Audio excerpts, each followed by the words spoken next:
Hello everyone, আসসালামু আলাইকুম। সবাইকে স্বাগত জানাচ্ছি আমার আজকের আয়োজনে। আজকে আমি আপনাদের মাঝে নিয়ে আসলাম 1 কাপ সুজি দিয়ে কীভাবে আপনারা ঘরে বসে অসাধারণ স্বাদের বিস্কিট তৈরি করতে পারবেন সেই রেসিপি নিয়ে। চেষ্টা করেছি রেসিপিটি খুবই সহজভাবে শেয়ার করতে।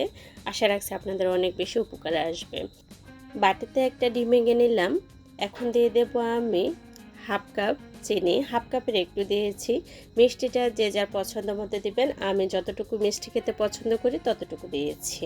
1 টেবিল চামচ গুঁড়ো দুধ দিয়ে দিলাম। এখানে কোনো প্রকারের লিকুইড মিল্ক বা পানি ইউজ করা যাবে না। এখন সব কিছু আমি খুব ভালো করে মিশিয়ে নিয়েছি। খুবই সামান্য পরিমাণ আমি লবণ ইউজ করেছি। লবণটা দিয়েছি যাতে মিষ্টির ব্যালেন্স একেবারে ঠিকঠাক থাকে, সেজন্য মিষ্টি খাবারে সামান্য পরিমাণ লবণ দিলে খেতে ভালো লাগে, আবার অতিরিক্ত দেওয়া যাবে না। সব কিছু খুব ভালো করে মিশানো হয়ে গেল। চিনিটা যাতে খুব ভালো করে মেল্ট হয়ে যায় সেদিকে লক্ষ্য রাখবেন। চিনিটা আমার মেল্ট হয়ে গেল। এখন আমি সুজি দিয়ে দিলাম। সুজি একবারে দিতে যাবেন না, 2 থেকে 3 বার করে দিলে ভালো হবে। যদি পরিমাণে বেশি হয়ে যায় তাহলে বিস্কিটের ব্যাটারটা শক্ত হয়ে যাবে। দেখতে পাচ্ছেন আমি 1 কাপ সুজিকে 2 থেকে 3 বারে মিশিয়ে নিচ্ছি। খুব ভালো করে চামচ দিয়ে আমি কিভাবে ব্যাটারটা তৈরি করছি আপনারা একটু লক্ষ্য করলে বুঝতে পারবেন। ব্যাটারটা এখন আমি 20 থেকে 30 মিনিটের জন্য রেস্টে রেখে দেবো। যেহেতু এখানে আমি সুজি দিয়ে বিস্কিটগুলো তৈরি করতেছি, রেস্টে রাখলে হবে কি সুজিগুলা খুব ভালো করে সেট হয়ে যাবে ফুটে। আমরা সবাই জানি সুজি যদি ভেজানো হয় তাহলে ফুলে যায়, ফুলে অনেকটা ডাবল হয়ে যায়। আমি চলে আসলাম 20 মিনিট পর। সুজিটা অনেকটা ফুটে গিয়েছে। এখন সামান্য পরিমাণ আমি হাফ কাপেরও কম দিয়েছি আটা বা ময়দা। এখানে আমি আটা ইউজ করেছি, আপনারা চাইলে ময়দা ইউজ করতে পারেন। যদি আপনাদের সুজি দিয়ে ব্যাটারটা একেবারে পারফেক্ট হয়ে যায় তাহলে কোনো প্রকারের আটা দেওয়ার প্রয়োজন নেই। তবে আটা দিলে কোনো প্রকার সমস্যা হবে না, বাইন্ডিংটা খুবই সুন্দর আসবে।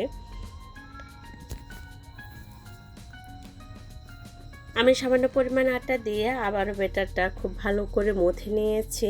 হাত পরিষ্কার করে আমি হাতের মধ্যে সামান্য পরিমাণ তেল দিয়েছি যাতে হাতে ব্যাটার না লেগে যায়।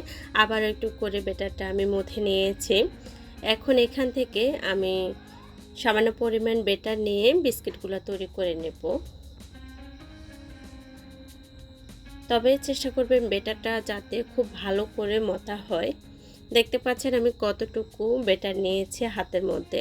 আপনারা চাইলে এভাবে গোল শেপও তৈরি করতে পারেন, আবার আমি যেভাবে তৈরি করেছি সেভাবেও করতে পারেন। যে যা পছন্দ মতো শেপ দিবেন, তাতে কোনো সমস্যা নেই। তবে বিস্কিটটার যাতে পারফেক্ট হয় ব্যাটার বা ভাজি সব কিছু সেদিকে লক্ষ্য রাখবেন। খেতে কিন্তু দারুণ লাগে। এই বিস্কিটগুলো আপনারা একবার তৈরি করে মাস জুড়ে খেতে পারবেন। যে কোনো এয়ারটাইট বক্সে ভরে যদি আপনারা রেখে দেন, ছোটো বাবুরা থাকলে বা বড়রা যে কোনো সময়ে চায়ের আড্ডায় কিন্তু জমে যাবে। আর তাছাড়াও যে কোনো সময়ে শুধু শুধু খেতেও কিন্তু দারুণ লাগে। মেহমান আপ্যায়নে কিন্তু ঝটপট পাবে। আপনারা এই বিস্কিটগুলোর সামনে আপ্যায়ন করতে পারেন। সবাই কিন্তু খেয়ে অনেক বেশি প্রশংসা করবে আপনার। একটা বিস্কিট আমি তৈরি করে নিয়েছি আর প্লেটের মধ্যে কিছু আটা ছড়িয়ে দিয়েছি যাতে প্লেটের মধ্যে বিস্কিটগুলো না লেগে যায়, সেজন্য এভাবে করে আমি সবগুলো বিস্কিট তৈরি করে নেব। আমি জানি না এখনও পর্যন্ত আমার কোনো প্রিয় ভাই বোনেরা আমার এই ভিডিওটি দেখতেছেন কিনা। যদি কেউ দেখে থাকেন তাহলে প্লিজ ভিডিওতে একটা লাইক দিতে ভুলবেন না। আর যদি মনে করেন আমার এই ছোট্ট চ্যানেলটি সাবস্ক্রাইব করার যোগ্য, তাহলে অবশ্যই আমার চ্যানেলটি সাবস্ক্রাইব করে চ্যানেলের সাথে থেকে যাবেন সব সময়ের জন্য। নতুন পুরাতন সকল প্রিয় ভাই বোনেরা অবশ্যই পাশে থাকা বেল বাটনটি অল অপশনে ক্লিক করে রাখবেন। এতে করে যখন আমি নিত্য নতুন ভিডিও আপলোড করব সাথে সাথে আপনাদের কাছে নোটিফিকেশন চলে যাবে। চাইলে যে কোনো সময়ে সময় সুযোগ করে আমার রেসিপিগুলো আপনারা দেখে নিতে পারবেন। আর মজার মজার রেসিপি নিজেরা ঘরে বসে খাবেন, প্রিয়জনদেরকে তৈরি করে খাওয়াবেন, সবার প্রশংসা পাবেন। যাই হোক, আপনাদের সাথে কথা বলতে বলতে কিন্তু অলরেডি আমার বিস্কিটগুলো তৈরি করা হয়ে গেল। আমি ফ্রাই প্যানের তেল গরমে দিয়েছি। এখন আমি বিস্কিটগুলা এপিট ওপিট করে ভেজে নেব। তবে প্রথমে মিডিয়াম আঁচে থাকবে চুলার আগুনটা, তারপর থেকে আপনারা একেবারে লো আছে বিস্কিটগুলো ভেজে নেবেন। যদি আপনারা মিডিয়াম বা হাই ফ্লেমে দেন তাহলে হবে কি উপর দিক দিয়ে বিস্কিটগুলো কালার এসে যাবে, পুড়ে যাবে, ভিতরে একেবারে কাঁচা থাকবে। আচ্ছা, আরেকটা কথা না বললে নয়, এখানে যে বিস্কিটের অপর পিঠ দেখতেছেন, এই অপর পিঠে আপনারা চাইলে কাঁটা চামচ দিয়ে একটু করে ছিদ্র ছিদ্র করে দিতে পারেন। এতে করে হবে কি বিস্কিটগুলো খুব দ্রুত ভাজা হয়ে যাবে আর ভিতরেও একটুও কাঁচা থাকবে না। আমি এখানে যেরকম মোটা বানিয়েছি বিস্কিটগুলো, আপনারা চাইলে এর চেয়েও পাতলাও বানাতে পারেন, আবার মোটো বানাতে পারেন। তবে চেষ্টা করবেন পাতলা বানানোর জন্য, না হলে কিন্তু কাঁচা থেকে যাবে।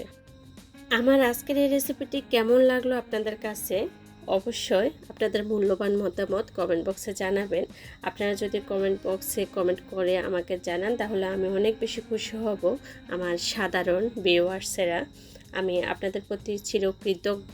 আপনারা আমাকে একটু একটু করে সামনে থেকে এগিয়ে নিয়ে যাচ্ছেন। আপনারা আমাকে কমেন্ট বক্সে আপনাদের মতামত জানাবেন। আর প্লিজ ভিডিওতে একটা লাইক দিতে ভুলবেন না। আপনাদের সাথে কথা বলতে বলতে এপিট ওপিট করে কিন্তু অলরেডি আমি বিস্কুটগুলো ভেজে নিয়েছি। কতটা পারফেক্ট আর লোভনীয় হলো সেটা তো আপনারা দেখে বুঝতে পারছেন। আপনারা চাইলে এর চেয়েও কড়া করেও ভেজে নিতে পারেন, তবে আমি আমার পছন্দের কালারটা করেছি। একটা বিস্কিট আমি আপনাদেরকে ভেঙেও দেখাচ্ছি কতটা পারফেক্ট হলো। আজ এ পর্যন্ত, সবাই ভালো থাকবেন। আসসালামু আলাইকুম।